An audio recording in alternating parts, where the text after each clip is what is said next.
Assalamualaikum warahmatullahi wabarakatuh. Bismillah, alhamdulillah, wassalatu ala rasulillah.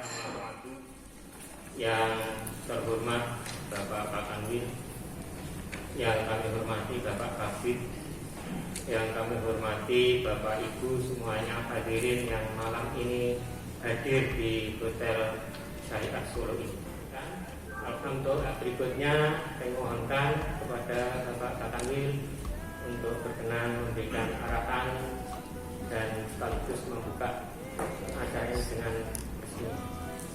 Bahannya dipersilakan.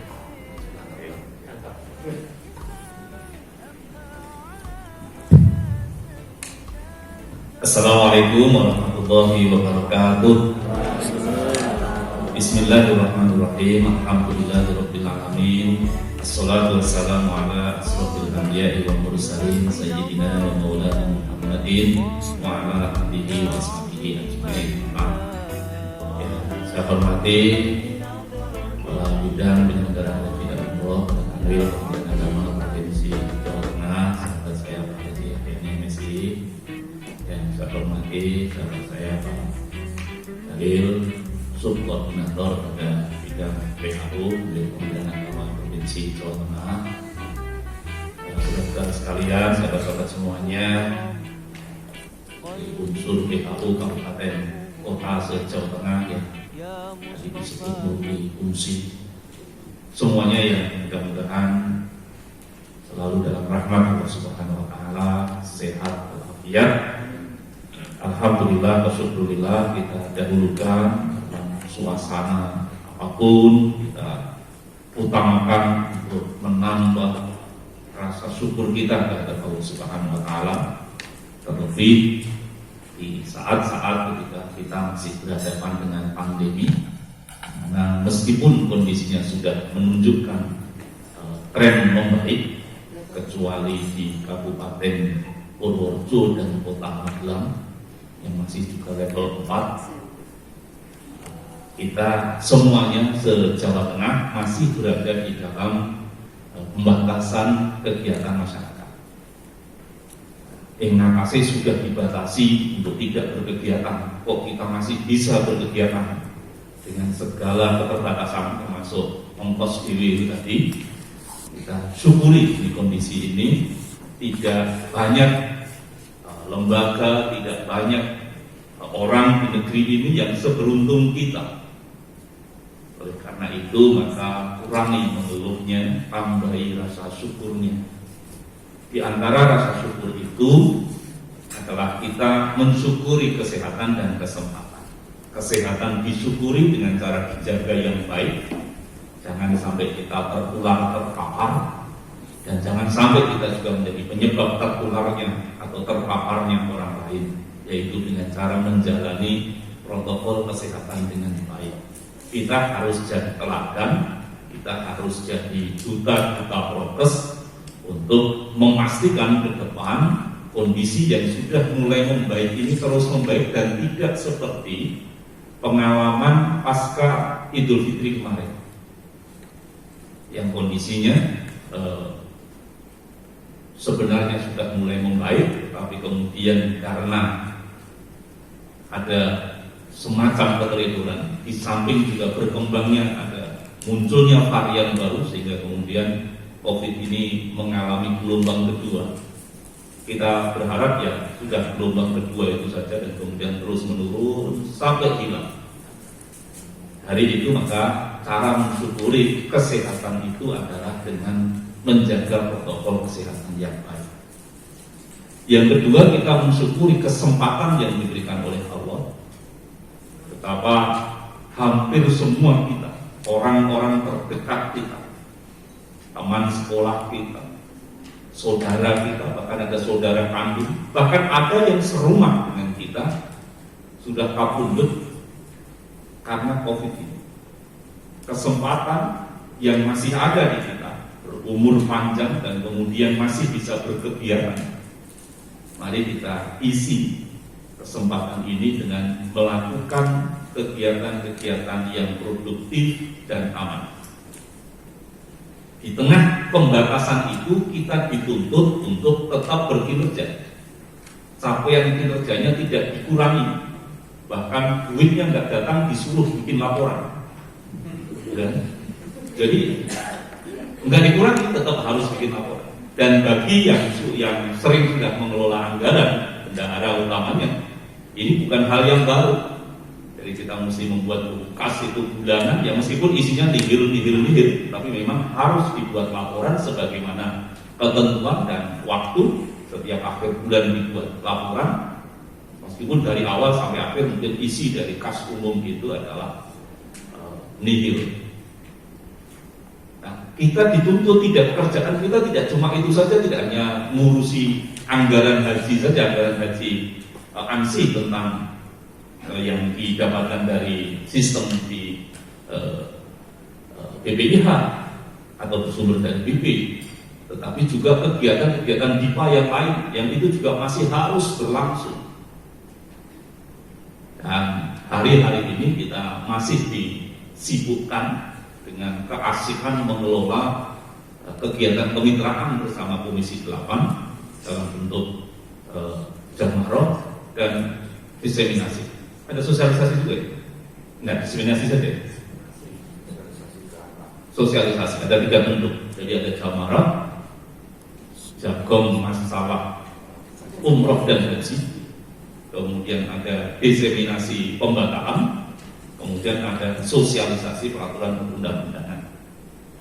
Nggak usah terlalu mikir terlalu dalam berita-berita yang ada di luar. Biarlah itu dipikir anggota DPR.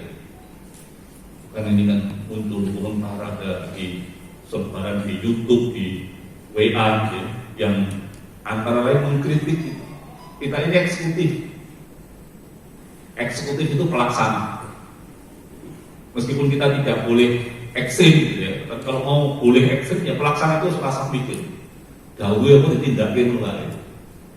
Dahulunya itu anggaran itu mesti dijalankan dan itu diputuskan oleh DPR yang punya kewenangan penganggaran.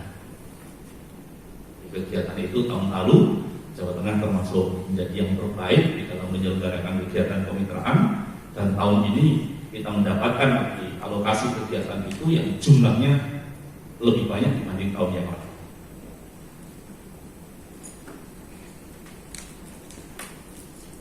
Di kegiatan-kegiatan itu, teman-teman yang saya hormati, baik itu yang terkait dengan PKOH, terkait dengan IPA, yang aslinya atau kemudian ada IPA perubahan, itu semua harus dipertanggungjawabkan dengan baik.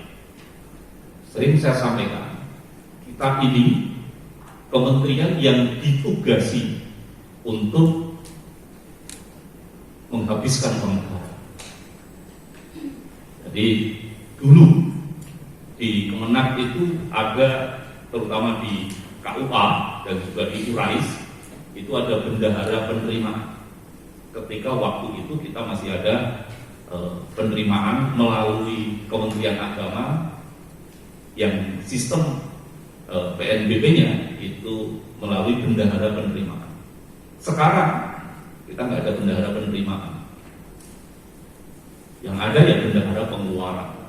Bendahara-bendahara yang tugasnya menjaga keran APBN dalam hal ini DIPA untuk dikucurkan pada kegiatan-kegiatan kita.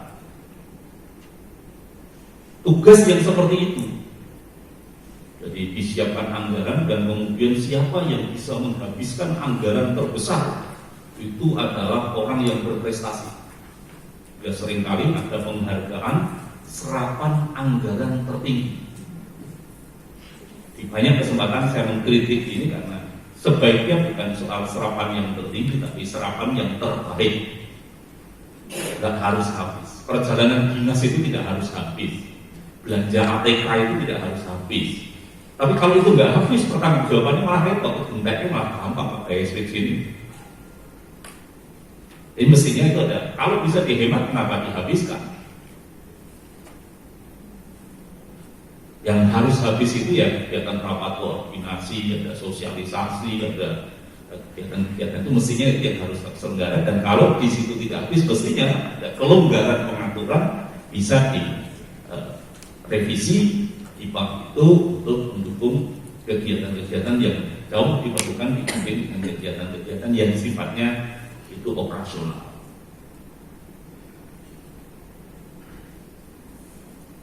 Di kegiatan-kegiatan itulah, teman-teman yang saya hormati, kita tersadar, kita tahu daya konentek duit negara digaji besar. Ingkamongko padahal anggaran atau uang APBN yang digunakan untuk menggaji ASN, PNS itu sebagian, dan bahkan bisa jadi sebagian besar, itu didapat dari uang pajak. Pembayar pajak, mereka bekerja keras di bidangnya masing-masing, bekerja dengan segala kesulitan, dengan ada keterbatasan saat ini. Mereka bekerja keras untuk bisa membayar pajak. Sebagian pajak itu digunakan untuk membayar pegawai negeri. Lihat betapa uang untuk gaji pegawai negeri itu didapat dari sumber yang sebenarnya pada kondisi sekarang memilukan. Jadi kalau ada pegawai negeri yang menerima gaji dari APBN dan kemudian dalam bekerjanya dia leha-leha, santai-santai, sembrono, ini pasti tidak selaras, pasti tidak seimbang dengan sumber dari gaji yang dia terima, yang itu dikumpulkan dengan susah payah oleh segenap anak bangsa untuk mengisi kas APBN. Oleh karena itu, maka saya ingin mengajak kita semua, ayo kita membuat suasana balancing di dalam energi kehidupan kita dengan cara kita bersungguh-sungguh, yo gelem rekoso tenan, untuk kita menekuni pekerjaan kita masing-masing guna mengimbangi betapa susahnya gaji pegawai yang kemudian kita terima itu didapatkan atau disetorkan oleh para pembayar pajak. Dengan ikhtiar yang semacam itu, dengan adanya keseimbangan itu, mereka bersungguh-sungguh untuk bisa bayar pajak. Dari pajaknya itu digunakan untuk menggaji pegawai negeri. Pegawai negerinya bersungguh-sungguh menjalankan pekerjaan tugasnya.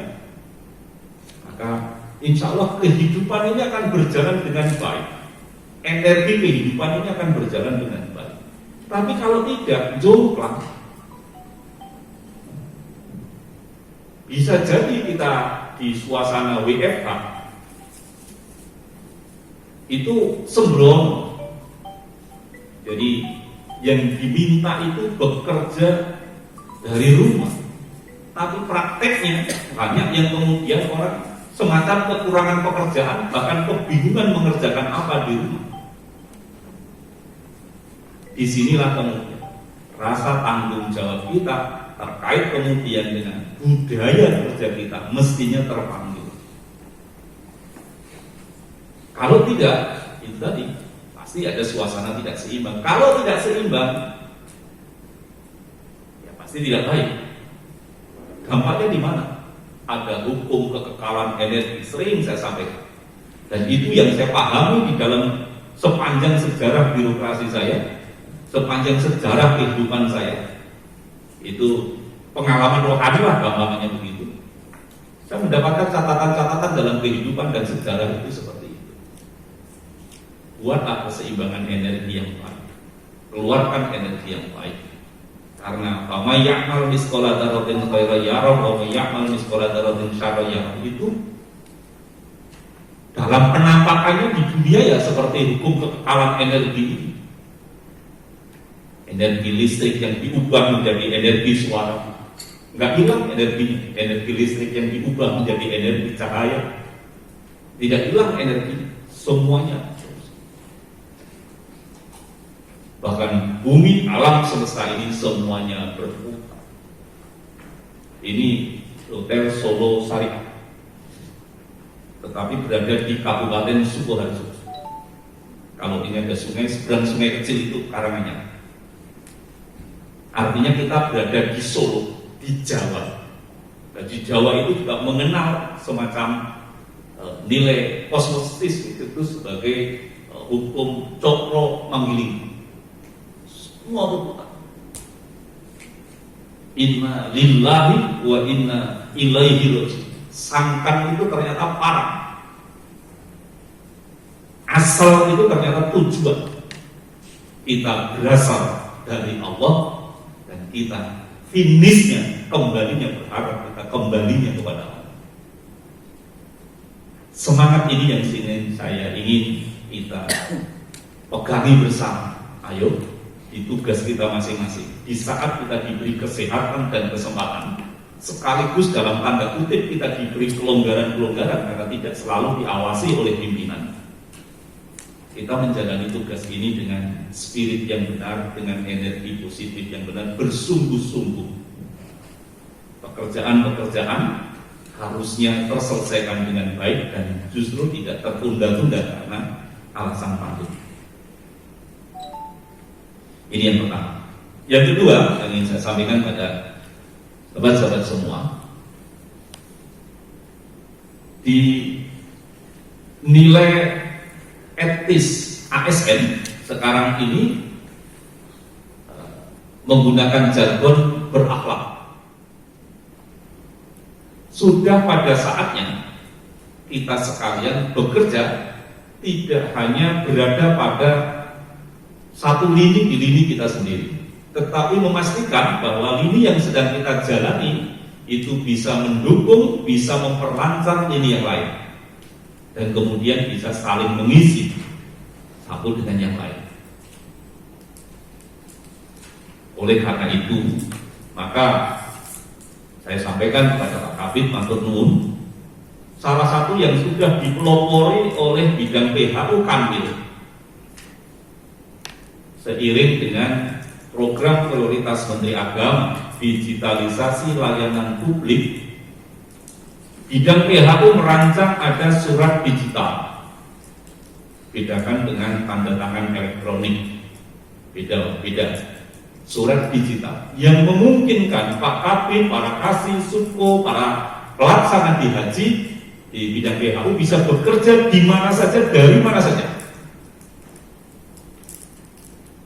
Dan saya berterima kasih karena pembahasan itu melibatkan bidang yang lain, bahkan penyelenggara Kristen, Katolik, Hindu, Buddha diajak.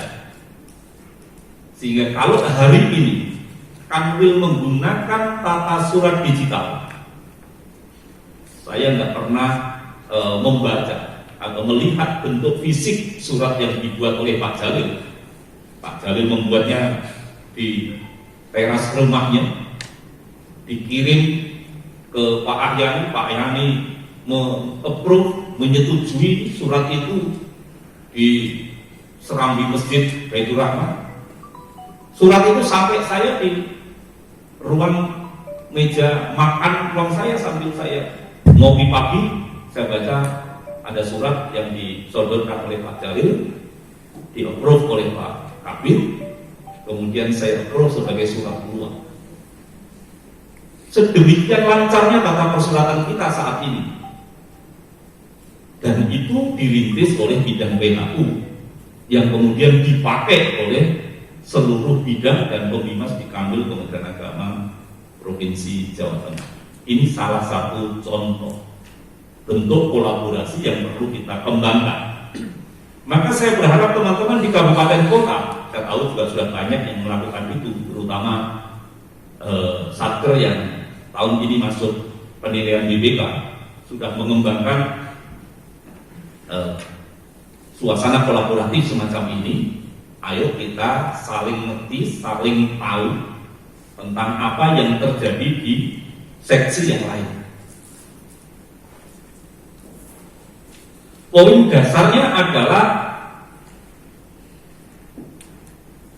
program prioritas Menteri Agama harus paham semua bahwa sampai tahun 2024 apa yang akan dikerjakan oleh menteri yang itu akan dipertanggungjawabkan secara khusus.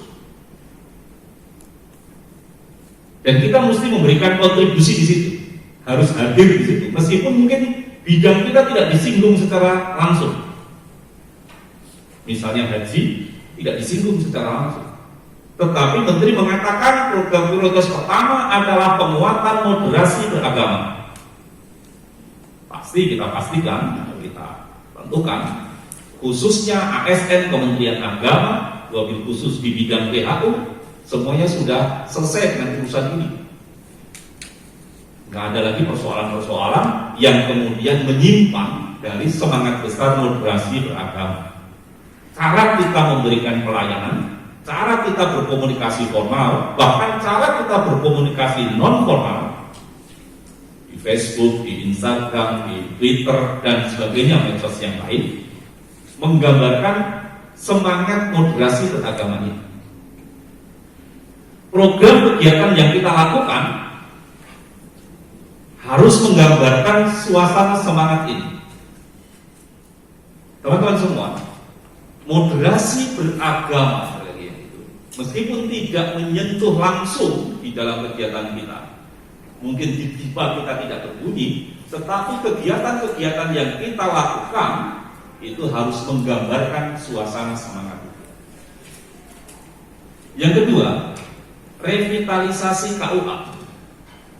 Di KUA kita sudah melakukan banyak perbaikan-perbaikan, tetapi dalam analisis timnya Gus Menteri yang hadir 1,5 tahun ini, 2 tahun ini, itu KUA itu belum menggambarkan kantor urusan agama, lebih menggambarkan kantor urusan asmara.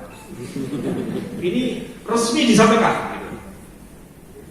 Maka kita ingin agar semua masyarakat itu menjadi paham bahwa di KUA urusannya bukan hanya urusan manten. KUA menjadi pusat pelayanan keagamaan dan sebagainya dan sebagainya. Revitalisasi KUA. Kita berterima kasih itu juga disambut di banyak tempat oleh beberapa Pemda. Semarang bahkan mengatakan, Pemda Semarang, Pemda Kota Semarang itu menyiapkan anggaran 200 juta untuk masing-masing KUA untuk merehab kantornya, yang kantor itu tidak berdiri di tanah Kementerian Agama karena tidak bisa kita anggarkan dengan SPSS. Yang ketiga, yang jadi program prioritas menteri, penjenengan nanti akan sering mendengar dan makin hari nanti suara itu makin menguat, itu adalah kemandirian pesantren. Jadi kita beruntung presiden kita itu dibimbing oleh para kiai. Itulah kenapa saya dorong betul agar besok itu tidak ada vaksin, karena selama ini pesantren itu merasakan Kemenak hadir ke pesantren itu hanya bawa belangko pendataan, verbal, apalah gitu ya. Yang datang membawa vaksin itu TNI, yang datang membawa vaksin Polri, yang datang membawa vaksin malah partai dan sebagainya dan sebagainya. Asal ada orang Kemenak datang itu mau tinggal belangko komisi. Ini kan, dan itu yang ditangkap oleh presiden. Disampaikan kepada Gus Menteri, kesempatan pertama beliau hadir di Jawa Tengah setelah sehari dilantik dari menteri, beliau sampaikan kepada saya, Pak Kamil, apa pendapat jenengan tentang Undang-Undang 18 2019 tentang pesantren? Oh, itu kesempatan besar, karena di situ ada pendidikan, di situ ada pemberdayaan, di situ ada dakwah. Boten. Maksud kula bareng undang-undang niku tenggene Jawa Tengah sing pun berubah nopo. Kadang-kadang Pak Menteri itu dengan saya boso, kadang-kadang enggak. Aku angel aja.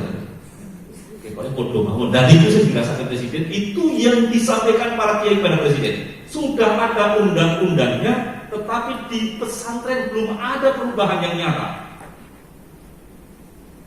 Inilah yang ditugaskan kepada Gus Menteri agar sampai tahun 2024 ini terlihat. Maka diadakanlah program ini. Dan program ini dikontrol langsung oleh Presiden. Tadi malam setelah saya mengikuti kegiatan penyuluh, saya bertemu dengan salah satu pimpinan pesantren yang linknya memang sampai di Presiden karena dia juga mengelola beberapa lembaga yang itu wakaf dari keluarga Presiden. Disampaikan kepada saya, ini pun ditanyakan sama Presiden, sudah sampai di mana? Beruntung minggu yang lalu saya ketemu dengan Gus Menteri dan saya mendapatkan informasi dari beliau tentang rencana pengembangan kemandirian pesantren, di mana nanti pesantren terutama tahun ini diambil 100 pesantren. Kita minta 100 ribu, 20 mestinya Jawa Tengah, Gus. 20, 10 air, 15. Ya 15. Terus saya tanya, aku 15, 16. Bukan 16, ini tambah siji. Gimana? Solo. Nah, itu akan ada pendampingan, akan ada pelatihan, akan ada penyediaan modal sampai dengan kalau itu nanti produk pemasaran sampai di pemasaran. Bahkan anggarannya bisa gampangnya bisa sampai dalam bahasa berlebihan itu tidak terbatas. Karena bisa saja satu titik itu menganggarkan sampai dengan 5 miliar.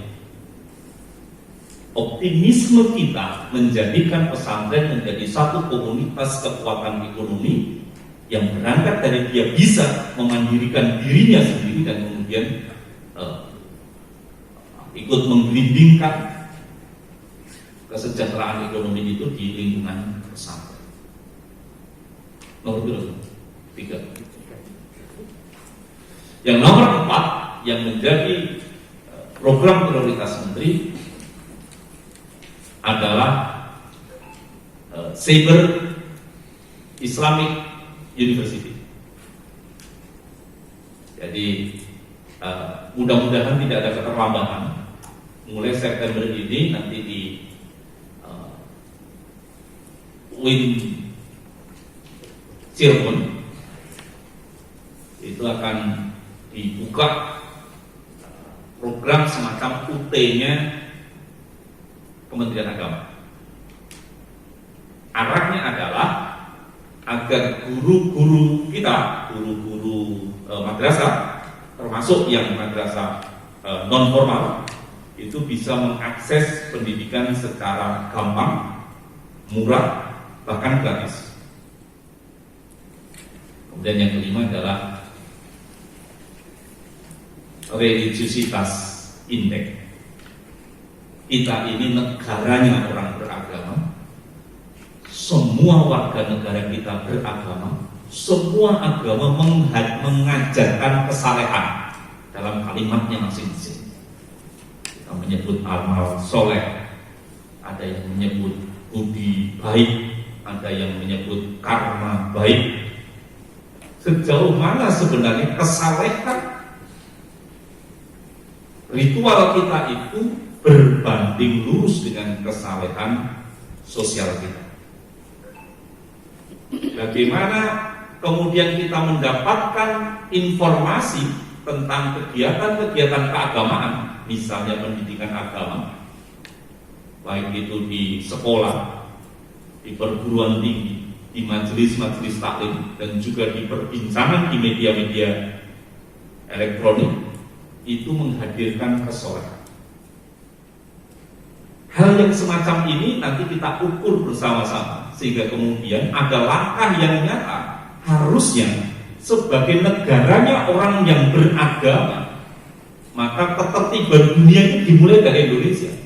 Agama mengajarkan tentang disiplin, agama mengajarkan tentang penghormatan hak-hak orang lain, agama mengajarkan tentang menepati janji, agama mengajarkan tentang kebersihan.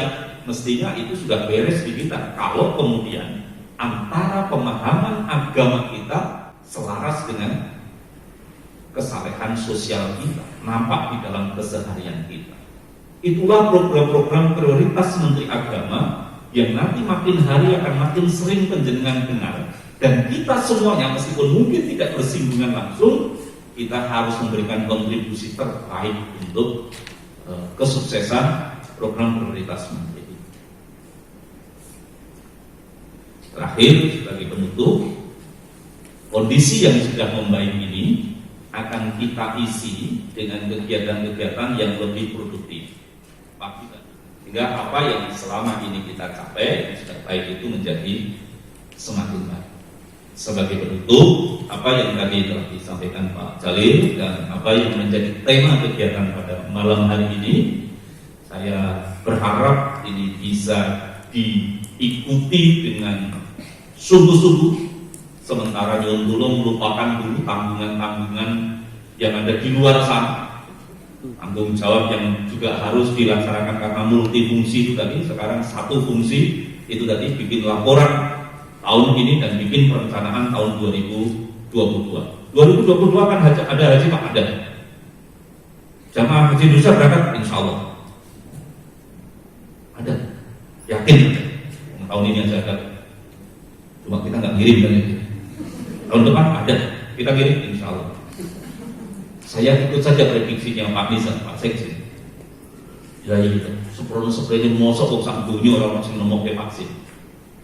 Dulu meningitis itu masalah.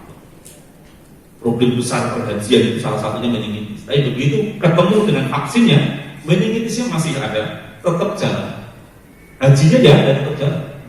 Andai kata nanti COVID ini belum pergi, kalau vaksinnya sudah ditemukan seperti vaksin meningitis, ya COVID-19 ya supaya pilek biasa itu saja. Harapannya itu ono. Atau mungkin ya karena vaksin yang berbaik hati, kita bersungguh-sungguh, kita tenangan, dia akan pergi dengan sendirinya. Sebagaimana juga cerita-cerita masa lalu, salah satu flu Spanyol itu juga nggak ada teori yang mengatakan apa sebabnya flu Spanyol selesai. Rumah karpet gini, itu mudah-mudahan nanti akan terjadi semacam itu. Tetapi kita mesti mempersiapkan, sebagaimana tahun ini kita persiapkan teori pemberangkatan bla bla bla. Saya kira teman-teman juga mengikuti kegiatan diseminasi, kegiatan sama itu, banyak informasi telah disampaikan di situ. Betapa kita sudah siapkan semua. Bahkan kalau tahun ini itu kita bisa berangkatkan sampai 30.000 sebenarnya. Bahkan sudah dibatalkan, kan gampang aja. Keputusan Menteri Agama Aman Kosong dicabut, kita memberangkatkan 30.000. Kan belum vaksin, kita sudah punya vaksin Johnson & Johnson 30.000. Dan itu cuma disuntikkan sekali, tidak harus 2 kali dosis, sudah bisa kan. Tetapi keputusan kita ternyata benar. Atau jangan-jangan Saudi itu ngintip kita, nunggu Indonesia mengumumkan dulu. Udah diserahin di pusat dunia. Nah, kalau Indonesia sebagai pengirim jamaah haji terbesar dan terbaik itu tidak kirim, beban Saudi lebih ringan mungkin. Dan kemudian dia mengumumkan tahun ini meskipun ada penambahan sampai 60.000 dibanding tahun lalu, itu haji tetap ada, tetapi tetap belum bisa menerima jamaah dari luar negeri, dari luar Saudi. Ini itu kita rencanakan sampai detik, termasuk hotel ini. Hotel ini sudah dihitung berapa kamarnya kalau nanti harus ada karantina. Hotel ini jadi tempat karantina jamaah. Nanti itu, jangan kita belum hitung juga waktu itu ya. Sudah seperti itu kan. Nah, 2022 kita hitung lagi. Ambil energinya positif, yakin. Untuk ragu-ragu, kekek rasido, yakin, insya Allah harus itu. Maka nanti penyusunan 2022 serius tenang. Bukan seolah-olah akan ada seperti yakin akan ada dengan keyakinan, tenangin, beri energi yang positif. Mudah-mudahan 2022 ono haji terus dengan juga di petugas, apa malah dari jamaah dari jamaah malah dilayani. Semua berjalan dengan baik. Maturnuwun semuanya, dan ada tutur kata yang kurang berkenan, kesalahan di sana sini saya mohon maaf yang sebesar-besarnya. Billahi taufiq wal hidayah, wallahul muwaffiq ila aqwamit. Assalamualaikum warahmatullahi wabarakatuh. Waalaikumsalam warahmatullahi wabarakatuh. Terima kasih Bapak atas arahan dan pembukaan acara ini. Mari kita kasih fokus kepada Bapak Ibu semuanya. Dengan demikian bisa kita ambil kesimpulan bahwa malam hari ini kita dapat support, dapat spirit yang sangat luar biasa. Yang pertama adalah marilah kita menjalankan tugas ini dengan energi positif. Yang kedua, nilai moral kita sebagai ASN adalah berakhlakul karimah, dan kita harus mampu kolaborasi antar bidang maupun antar seksi. Yang ketiga adalah bagaimana kita bisa meningkatkan kualitas digitalisasi kita, baik digitalisasi dalam tata persuratan maupun tata kelola perkantoran. Dan kalau di haji sudah ada digitalisasi dokumen jamaah haji yang sekarang setumpuk, dan insya Allah nanti semuanya akan berupa data digital. Dan berkas nanti nunggu KMA pun berkas bisa dimusnahkan, yang kita pakai adalah data digital. Dan digitalisasi pendaftaran haji, insya Allah aplikasi sudah siap, KMA sudah siap, tinggal kita start mau di launching untuk pendaftaran haji online, sehingga orang daftar nggak harus berangkat, harus datang ke kantor Kemenang. Kantor Kemenang tinggal verifikasi, bisa dibuka dan bisa di trial di Haji Pintar, bisa di download Haji Pintar pakai Wiki, pakai Play Store. Dan yang terakhir, mari kita sebagai garda terdepan untuk mensukseskan visi misi Menteri Agama. Demikian Bapak Ibu yang bisa saya sampaikan, semoga bermanfaat, barokah. Terima kasih Bapak Kanwil, Bapak Habib atas arahan dan pembukaannya. Dan dari kami mohon maaf atas segala kekurangan, kesilapan, salam, Assalamualaikum warahmatullahi wabarakatuh.